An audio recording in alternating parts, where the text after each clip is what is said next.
নতুন বছৰত ভাগ্য পৰিৱৰ্তন হ'ব চাৰি ৰাশি জাতক জাতিকাসকলৰ ঘৰলৈ প্ৰচুৰ পৰিমাণে অৰ্থ আহিব আৰু সকলো ক্ষেত্ৰতে তেওঁলোকে পাব সফলতা। আহক তেনেহ'লে আজিৰ ভিডিঅ'টোৰ যোগেদি আমি সুন্দৰভাৱে জানি লওঁ। কিবা বুজি নাপালে নিশ্চয় মোক তলত কমেণ্ট কৰি জনাব। আপোনালোকৰ সকলো প্ৰশ্নৰ উত্তৰ মই আপোনালোকক দিবলৈ চেষ্টা কৰিম। 1 নম্বৰটো হ'ল মিথুন ৰাশি। মিথুন ৰাশি জাতক জাতিকাসকলৰ কাৰণে এই 2026 চনটো অত্যন্ত শুভ বুলি মনা গৈছে। বহুকেইটা সুযোগ সুবিধা আপোনালোকৰ হাতলৈ আহিব। এই সময়খিনি এই ৰাশি জাতক জাতিকাসকলে জীৱনত বিভিন্ন ক্ষেত্ৰত সুখ সমৃদ্ধি লাভ কৰিবলৈ সক্ষম হ'ব। সকলো ক্ষেত্ৰতে আপোনালোকৰ অনুকূল প্ৰভাৱ দেখিবলৈ পোৱা যাব। এই সময়খিনি নিজকে লৈ অলপ ব্যস্ত থাকিব পাৰিলে আৰু অধিক উন্নত ফল লাভ কৰিব পাৰিব। এই নতুন বছৰত নতুন দায়িত্ব আপোনালোকে লাভ কৰিব পাৰিব। ব্যৱসায়িক বাণিজ্যৰ ক্ষেত্ৰতো অনুকূল প্ৰভাৱ দেখিবলৈ পোৱা যাব। কৰ্মক্ষেত্ৰত সফলতা নামি আহিব। ধৰ্মীয় ক্ষেত্ৰত শুভ প্ৰভাৱ পৰিব। খেল ধেমালিৰ লগত জড়িত লোকসকলে নিজৰ প্ৰতিভা দেখুৱাব পাৰিব। ভ্ৰমণ কৰিব বিচাৰিলে সুন্দৰভাৱে ভ্ৰমণ কৰিব পাৰিব। ওচৰ চুবুৰীয়াৰ লগত সম্পৰ্ক ভাল হৈ পৰিব। বিদ্যাত অগ্ৰগতি লাভ হ'ব। নতুনকৈ কাম বিচাৰি থকা বা নিবনুৱাসকলৰ ওপৰত শুক্ৰ আৰু বৃহস্পতিৰ শুভ প্ৰভাৱ পৰিব, যাৰ ফলত মনে বিচৰাৰ ধৰণে কৰ্ম লাভ কৰিব পাৰিব। কিন্তু অকণমান ক্ষেত্ৰত অকণমান চকু ৰাখিব লাগিব যে আপোনালোকে কৰ্মটো কৰোঁতে অকণমান লক্ষ্য ৰাখিব। কাৰ্যকৰী পৰিকল্পনাৰ সিদ্ধিৰ ক্ষেত্ৰত আপোনালোকক ঘৰৰ মানুহে পূৰ্ণভাৱে সহায় কৰা দেখিবলৈ পোৱা যাব। নতুনকৈ যদি এই বছৰ যান বাহন ক্ৰয় কৰিব বিচাৰে তেনে ক্ষেত্ৰতো পাৰিব। যান বাহন ব্যৱসায়ৰ লগত জড়িত লোকসকলৰ কাৰণেও এই 2026 চনটো অত্যন্ত অনুকূল বুলি ক'ব পৰা যায়। 2 নম্বৰ ৰাশিটো হ'ল তুলা ৰাশি। তুলা ৰাশিৰ জাতক জাতিকাসকলৰ কাৰণে এই 2026 চনটো অত্যন্ত শুভ হিচাপে পাৰ হ'ব। সকলো ক্ষেত্ৰৰ পৰা আপোনালোকৰ ঘৰলৈ সুখ সমৃদ্ধি আৰু সফলতা নামি আহিবলৈ ধৰিব।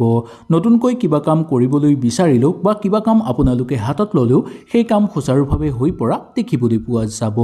চাকৰি কৰি থকা লোকসকলৰ পদোন্নতিৰ যোগ দেখিবলৈ পাব। পাবলগীয়া ধন আদায় কৰি ল'ব পাৰিব আৰু ঠিকা ঠুকলি কৰা লোকসকলৰ কাৰণেও অনুকূল হিচাপে পাৰ হোৱা দেখিবলৈ পোৱা যাব। পঢ়া শুনাৰ ক্ষেত্ৰত মন বহিবলৈ ধৰিব। মনটো আপোনালোকৰ অনুকূল হৈ থাকিব। মনত এক নতুন আনন্দ বিৰাজ হ'বলৈ ধৰা দেখিবলৈ পোৱা যাব। দাম্পত্য জীৱনত ভাল খবৰ আহিব পাৰে এই বছৰ। ইয়াৰ উপৰিও দাম্পত্য জীৱনত সুখ বৃদ্ধি পাবলৈ ধৰিব।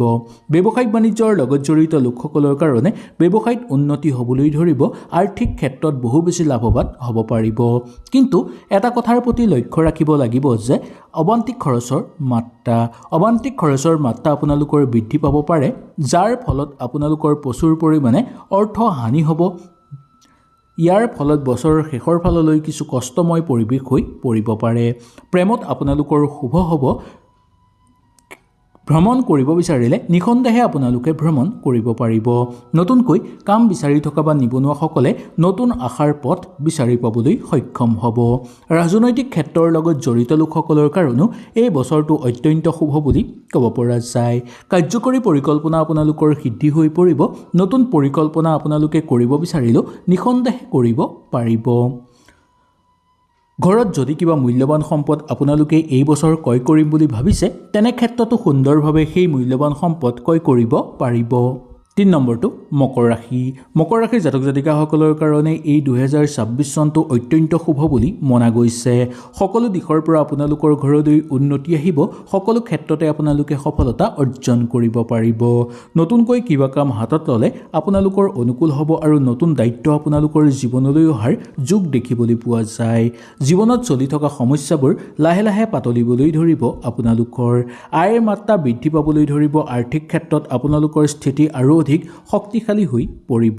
ব্যৱসায়িক বাণিজ্যৰ ক্ষেত্ৰত লাভৱান হ'ব। নতুনকৈ ব্যৱসায়িক বাণিজ্য আৰম্ভ কৰিব বিচাৰিলেও নিঃসন্দেহে আপোনালোকে আৰম্ভ কৰিব পাৰিব। কাৰ্যকৰী পৰিকল্পনা সুন্দৰভাৱে সিদ্ধি হৈ পৰিব। স্বাস্থ্যৰ প্ৰতি মাথো অকণমান লক্ষ্য ৰাখিব লাগিব।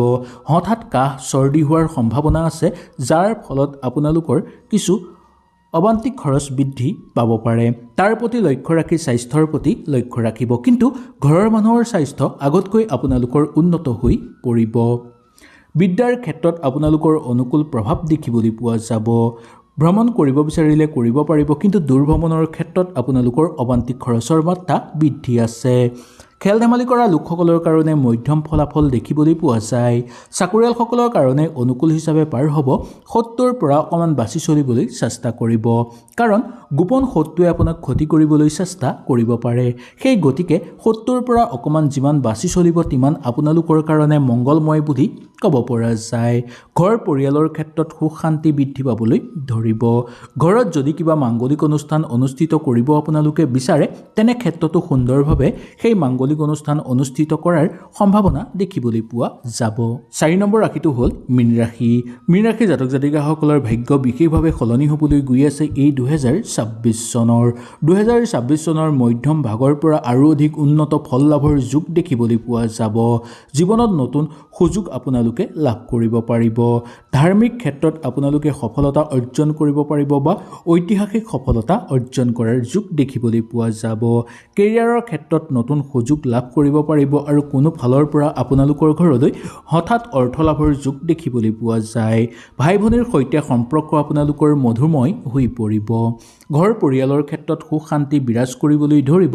দাম্পত্য জীৱনতো আপোনালোকৰ সুখ হ'ব, কিন্তু এটা কথাৰ প্ৰতি লক্ষ্য ৰাখিব লাগিব যে দাম্পত্য জীৱনত যাতে তৃতীয় পক্ষৰ প্ৰৱেশ নহয়। যদি দাম্পত্য জীৱনত তৃতীয় পক্ষৰ প্ৰৱেশ হয়, তেনেহ'লে দাম্পত্য জীৱন আপোনালোকৰ ধ্বংস হৈ পৰিব পাৰে।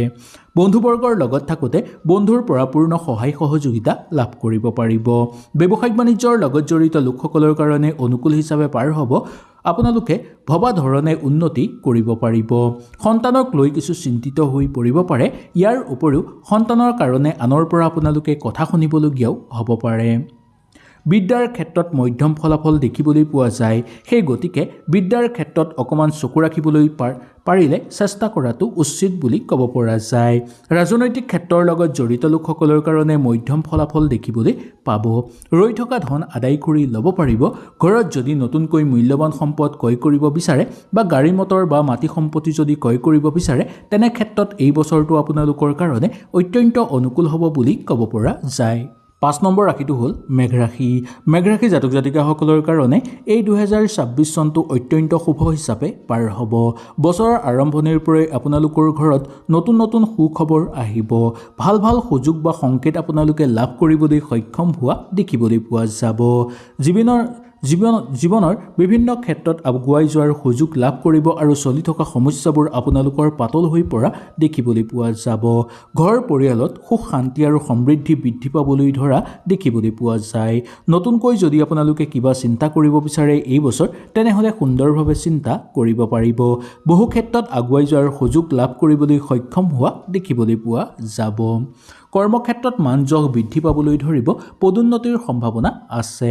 ব্যৱসায়িক বাণিজ্যৰ লগত জড়িত লোকসকলৰ কাৰণে অনুকূল হ'ব। আৰ্থিক ক্ষেত্ৰত উন্নত ফল লাভ হ'ব। প্ৰেমৰ ক্ষেত্ৰত শুভ দেখিবলৈ পোৱা যায়। প্ৰেম বিবাহৰ কিন্তু যোগ আছে। নিবনুৱাসকলৰ কাৰণে কৰ্মপ্ৰাপ্তিৰ প্ৰবল সম্ভাৱনা দেখিবলৈ পোৱা যাব। ধৰ্মীয় ক্ষেত্ৰত মোটামুটি ভালেই পাৰ হ'ব। পুৰণি সম্পত্তি আপোনালোকে লাভ কৰিবলৈ সক্ষম হ'ব। পুৰণা যদি কিবা আপোনালোকৰ সমস্যা আছে, সেই সমস্যাও সমাধান হৈ পৰিব। মামলা মোকদ্দমাৰ লগত জড়িত হৈ থকা লোকসকলৰ কাৰণে এই বছৰটো অত্যন্ত শুভ হিচাপে পাৰ হোৱা দেখিবলৈ পোৱা যাব। ঠিকা ঠুকলি কৰা লোকসকলৰ কাৰণে মধ্যম ফলাফল হিচাপে পাৰ হ'ব। যুটীয়াভাৱে ব্যৱসায়িক বাণিজ্য কৰা লোকসকলৰ কাৰণে অনুকূল প্ৰভাৱ দেখিবলৈ পোৱা যায়। হয়তো এই ভিডিঅ'টোৰ যোগেদি আপোনালোকে সুন্দৰভাৱে বুজি পালে। যদি কিবা অসুবিধা পালে নিশ্চয় মোক তলত কমেণ্ট কৰি জনাব। আপোনালোকৰ সকলো প্ৰশ্নৰ উত্তৰ মই দিবলৈ চেষ্টা কৰিম। তেনেহ'লে আজিলৈ আপোনালোকৰ ওচৰৰ পৰা বিদায় লৈছোঁ। কালিলৈ নমস্কাৰ।